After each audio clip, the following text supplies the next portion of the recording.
দেখেছি রূপসাগরে মনের মানুষ কাঁচা সোনা। এই গানের মর্মার্থ বুঝতে হলে আপনি যদি রূপসাগরে গিয়ে না দেখেন, তাহলে এই গানের মর্মার্থ কি আপনি এই সৌন্দর্যই কখনো উপলব্ধি করতে পারবেন না। রূপসাগরে আসার দাওয়াত রেখে আমি শুরু করছি আমার আজকের ভিডিও। যতটুকু সম্ভব রূপসাগরের সৌন্দর্য ফুটিয়ে তোলার চেষ্টা করব। রূপসাগরে আমার দিনটা কেমন গেল, আমরা ২ জন বান্ধবী কি করলাম, সবকিছু বলবো। রূপসাগর পাড়ের যে জিনিসগুলো আপনাকে অবশ্যই মুগ্ধ করবে সেটা হচ্ছে এখানের পরিষ্কার পরিচ্ছন্নতা, নিয়ম নীতি আর সবুজে ঘেরা পরিবেশ। এই পুরো জায়গাটি রক্ষণার্থে দায়িত্বে আছে সেনাবাহিনীরা, আর তাদের নিয়ম কানুন কেমন সেটা আপনারা খুব ভালো করেই জানেন। তো এই রূপসাগর পার্কে আসার আগে প্রথম যে গেটটা থাকে সেখানেই আপনাকে প্রথমে আপনার পরিচয় দিয়ে দিতে হবে। তারপরে এটাতে সেকেন্ড গেট আছে। সেকেন্ড গেটে আসার আগে আপনাকে এটার জন্য টিকিট কাটতে হবে। টিকিট মূল্য জনপ্রতি ৮০ টাকা। শান্ত একটা পরিবেশে আপনি যদি আপনার দিনটি অতিবাহিত করতে চান, রূপসাগর পাড় আপনার জন্য বেস্ট একটা অপশন। এত সুন্দর একটা পরিবেশ, ছবি তুলবো না তা তো হয় না। তো আমরা যখন ছবি তুলি আমাদের ব্যাগের অবস্থাটা এমন থাকে, আর আমার বান্ধবী যখন কাপলদের মধ্যে থেকে ব্যাগগুলো আনতে যায় তখন তার অবস্থাটা দেখেন, লজ্জায় পুরো লাল হয়ে গেছে সে। আচ্ছা, যেহেতু কাপলদের কথা বলেছি, আপনাদের সাথে একটা ইনফরমেশন শেয়ার করি। আমরা রূপসাগর পাড়ে গিয়েছিলাম ফেব্রুয়ারির ১৫ তারিখে। আর সেখানে গিয়ে জানতে পারি ফেব্রুয়ারির ১৪ তারিখ, যেটা কিনা ভালোবাসা দিবস ছিল, সেই দিন এই প্লেসটি বন্ধ ছিল। যেটা জানতে পেরে আমরা ২ বান্ধবী তো অনেক খুশি হয়েছি। সিঙ্গেল বলে খুশি হই নাই, এই জন্য খুশি হয়েছি যে এইখানে কোনো অসামাজিক কার্যকলাপ হয় নাই। এই পদক্ষেপটির জন্য সেনাবাহিনীরা অবশ্যই প্রশংসা ডিজার্ভ করে। আর যদি এখানে কোনো অপ্রীতিকর কোনো কিছু হইতো তাহলে তাদের নামই খারাপ হইতো, কিন্তু তারা এই জিনিসটার ক্ষেত্রে খুব ভালো একটা স্টেপ নিয়েছে। এখানে প্রকৃতি নিজেই আপনাকে খুব সুন্দর একটা ফটোজেনিক পরিবেশ তৈরি করে দিবে।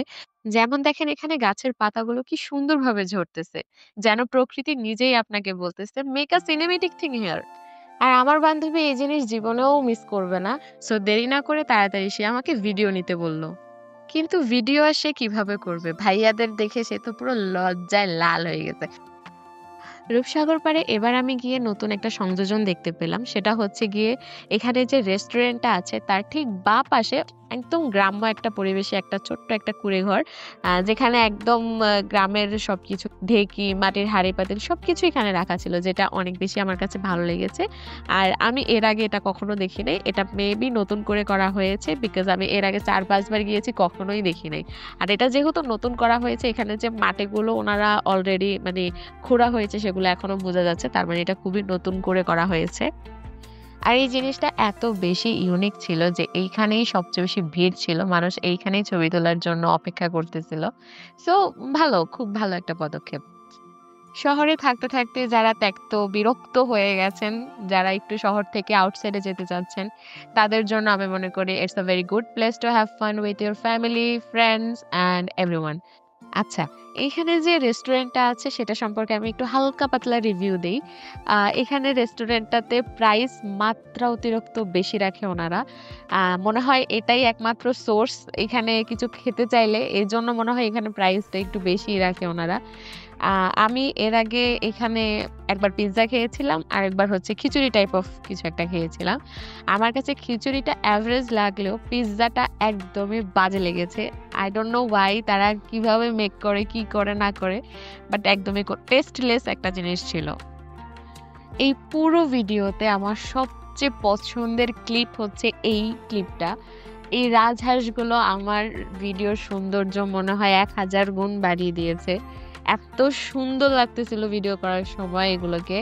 আর এমনিতে আমি অনেকক্ষণ ধরে এদের ভিডিও নিচ্ছিলাম। তোমরা মনে হয় দেখতে পারতেছো যে ভিডিওটা কতটা লং। আমি এই ক্লিপটা অনেকক্ষণ ধরে ধৈর্য ধরে নিচ্ছিলাম। আমার কাছে এতটা ভালো লাগতেছিল আর আমার চোখে এত বেশি সুন্দর লাগতেছিল। আচ্ছা চলুন এবার আমি আপনাদেরকে বলে দিই এই জায়গাটিতে আপনারা কিভাবে আসবেন। পদুয়া বাজার বিশ্ব রোড থেকে ক্যান্টনমেন্টের উদ্দেশ্যে যেকোনো গাড়ি নিবেন আর বলবেন যে আমরা রূপসাগর পাড়ে যাব। যেকোনো মানুষ আপনাকে সুন্দরভাবে নিয়ে আসবে আপনার গন্তব্যস্থলে। আমার বান্ধবী যখন আমার সুন্দর করে ছবি তুলে দিতে ব্যর্থ হয় তখন আমার অবস্থাটা দেখেন। সবার জন্য সুন্দর একটা দিনের প্রত্যাশা রেখে আমি শেষ করছি আমার আজকের ভিডিও।